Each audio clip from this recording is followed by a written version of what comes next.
Good morning, students. Today, in lecture number 13, we are going to discuss FRV's concept of business criticism. And another aspect is also we have to discuss after this, that is his conception of. We have his in the second after this conception of literature, we have to look at conception of business criticism. And first we have the conception of literature.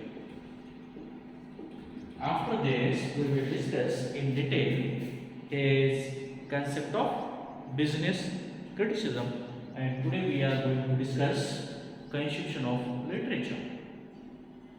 F.R. Lewis is one of the well-known critic, writer, social reformer of the 19th century, and he has written well-known works that is of high merit and of classic level.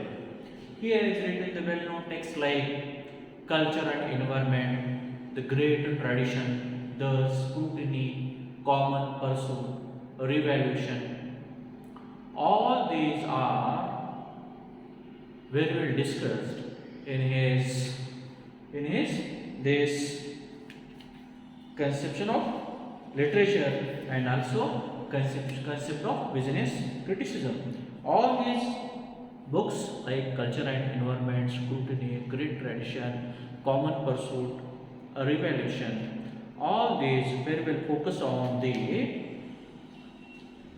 his idea of criticism or his views about the culture. So before understanding the criticism of F.R. Lewis, we have to focus on what is his intention behind this conception of literature. When he goes to focus this concept of literature, before that he very well highlights this F.R. Lewis, who was born in 1895 and died in 1978, a very well-known critic of the, we can say, of the 19th and 20th century, who was born by the end of 19th century, and almost all his literary career happens in the 20th century. And he, being a well-known writer, he very well expresses his views on culture. And so, before one can understand the nature of criticism of F.R. Lewis, we must know his views on literature, what he says. It has already been remarked that his primary concern is of culture. Hence, F.R. Lewis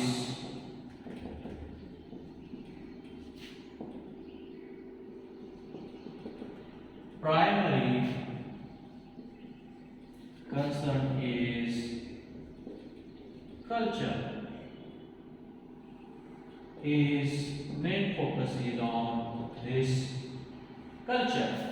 And in the well-known seminal critical book, The Culture and Environment, he expresses his views about the 20th century society. And he at the same time compare and contrast. Hence, he compares the modern society with the society of the previous time of the ancient time, tradition time, or old time. And according to him, how when he experienced the 20th century society, modern society, or the civilized one, industrialized one, but at the same time he goes in the past, goes in the nostalgia, Bhutkal, and compares both the cultures, the pre-industrial time and the culture of the industrial time, and he very well appreciate the culture of the previous time, culture of the past, when it was not the pre-industrial time, not the civilized one, but it was very good. So, in culture and environment, FR is very well focused on the culture, and he expresses his views on culture as according to him, culture means a way of living. Culture means a way of living, order and order. Order and culture means way of living, order and pattern. It means that culture, according to FROS, means a way of living of man in which one live, and it is or it has particular order and pattern that man silently, mildly follows without any plan. He just mixes it in his life. So culture has order and pattern, and it also a way of living. And further he says, in accordance with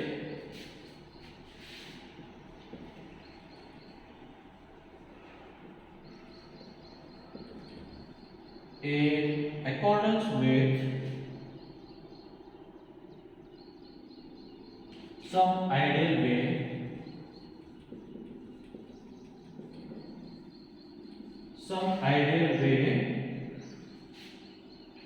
of a civilized community, of a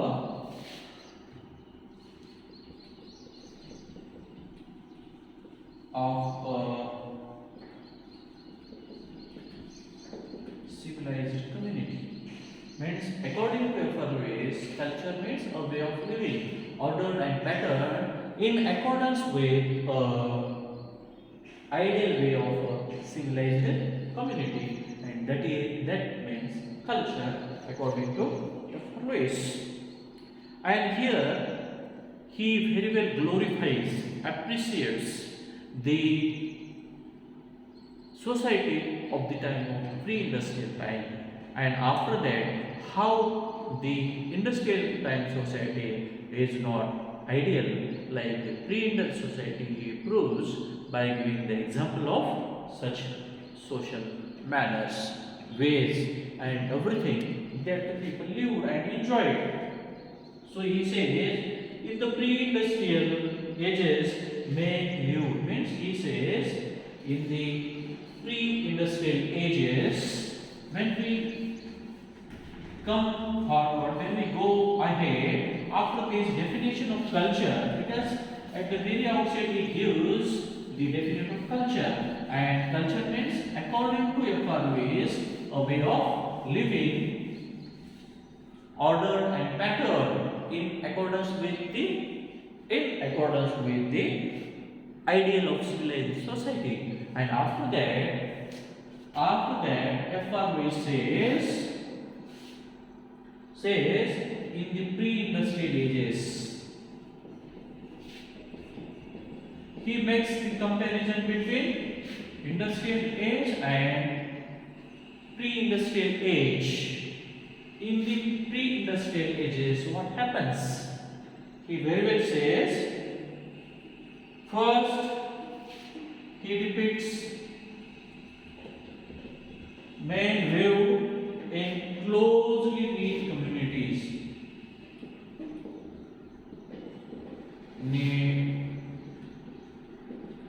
Means men were very close to each other, means there was no any discrimination of men on the basis of color, caste, class, position, not. Village means, according to FROS, in those days was one community.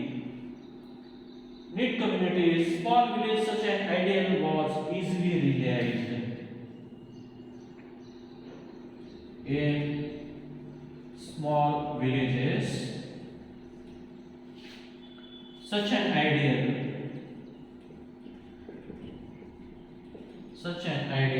was easily realized. Which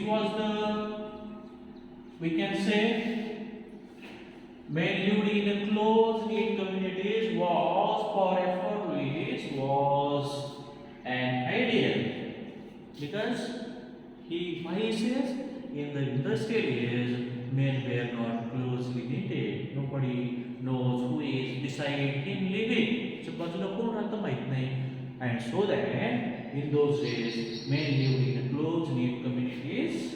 Again he says the whole people in the village consider themselves as one family, and so he says each village was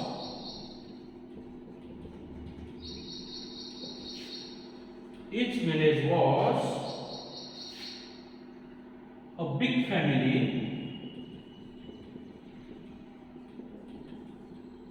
family, observing.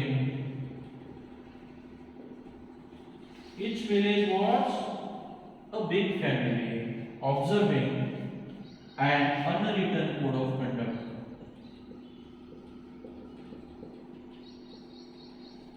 And unwritten code of, because village was one family and people observe unwritten code of conduct. Unwritten code of conduct means if anyone's people easily mix with anyone's program in marriages, funerals, everywhere, they wholeheartedly goes there and they live there, support one, help them, consoles one as a member of the family. And it was not written anywhere that there is a marriage of someone, we have to go there, help them. It was not written somewhere. If someone's family member died, they console him, live with him, again also does his work. And so that it was not written anywhere that we have to help the so and so in so and so cases. But village was one big family, and each and every member observed an unwritten code of conduct. Conduct in all matters. Where? In all matters. Because they consider that the village was their one family. And such unwritten code of conduct were handed over.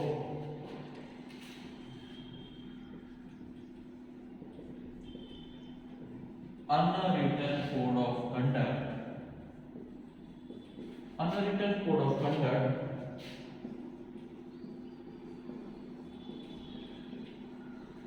handed down from generation to generation. From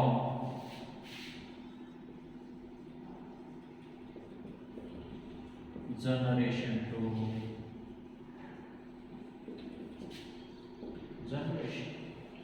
It means that each village was a big family and everyone followed the unwritten code of conduct, and such unwritten code of conduct of helping each and everyone in their sorrows, in their happiness, mix in all seasons, festivals and the celebrations. So it was not written anywhere, but the people follow it and handed over from generation to generation, and so this way the tradition remains continue forever.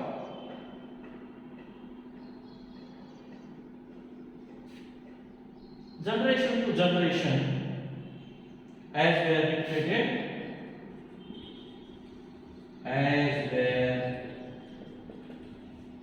dictated by the experience of each, by the experience of each.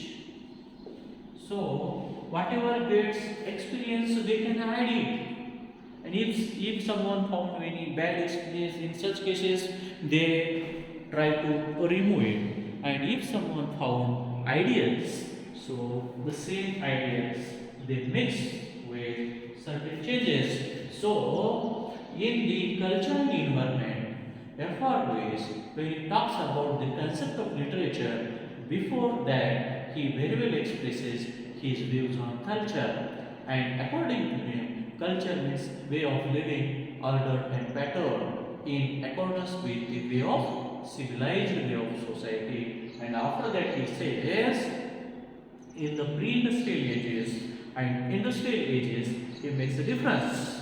And he appreciates that how ideal was the pre-industrial time and how worse is the industrial time which he is experiencing now. So, by living in the industrial age, he appreciates the first one, pre-industrial one, because he has observed it. And the same experience he narrates in culture and environment, saying that men lived in those days in a close-knit families.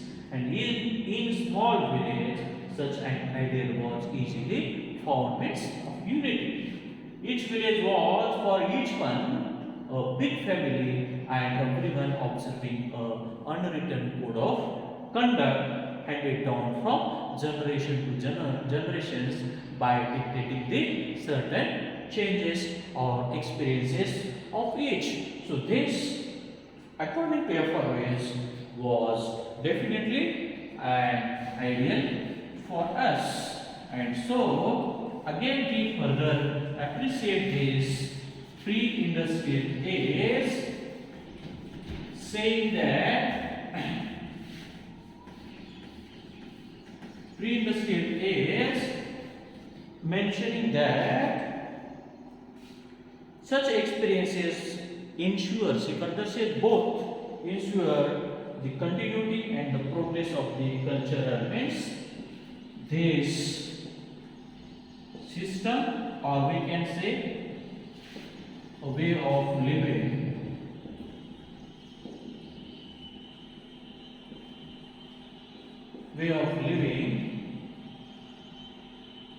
ensure the continuity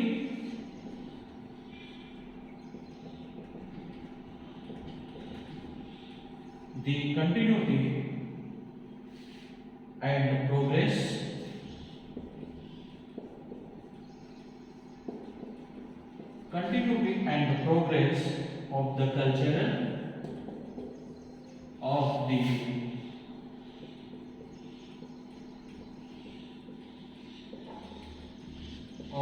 cultural heritage of the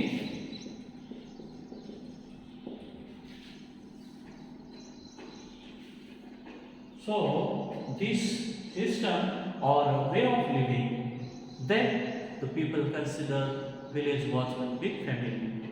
Everyone followed the unwritten code of conducts which were handed down from generations by dictating certain experiences of each. So this system, way of living for is definitely ensures the continuity and the progress of the culture and heritage of the nation. And he says it is very ideal way to maintain that nation's cultural heritage, and one has to mention it, heritage, preserve it. But nowadays in the modern society, that we can't face it, meet it, or observe it. It was totally changed.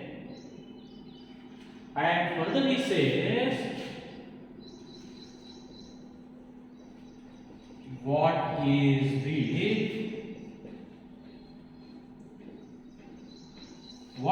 noteworthy, the very environment,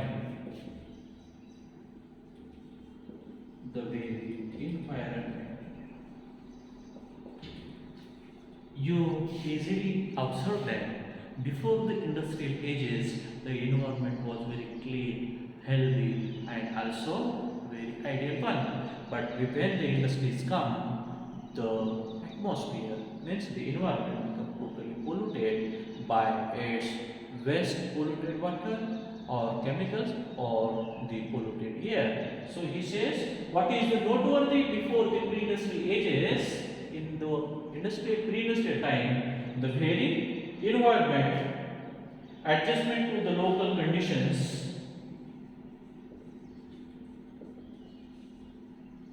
adjustments to the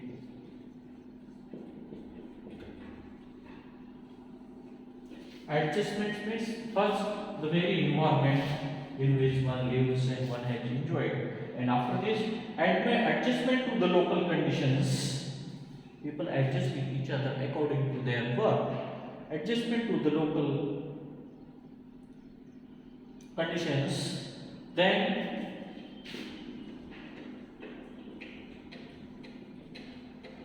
modes of work, because the work according to demand may mix with each other, and as per their need requirement they exchange the business work.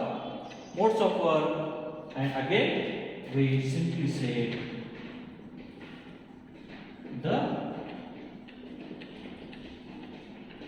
business relations,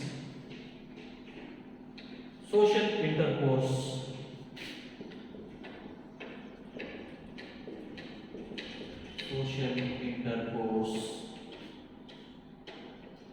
foster the growth of civilized way, makes the growth of civilized way, foster the growth of or makes the way of civilized way, means that particular pattern definitely means useful for the development of the civilized way, civilized manners and civilized atmosphere. So, according to FROS, when we go through that, this system of living uniquely, considering family as a big family and also experience the good changes, such is very environment is appreciable, and also the adjustment to the local conditions, modes of work, business relations, social intercourse, foster the growth of civilized way of life. And so, according to FROS, this is very noteworthy and this is very appreciable. So, it is according to him, it is very important that one has to live in such a happy and healthy environment which is good for each and everyone. And after this, FROS simply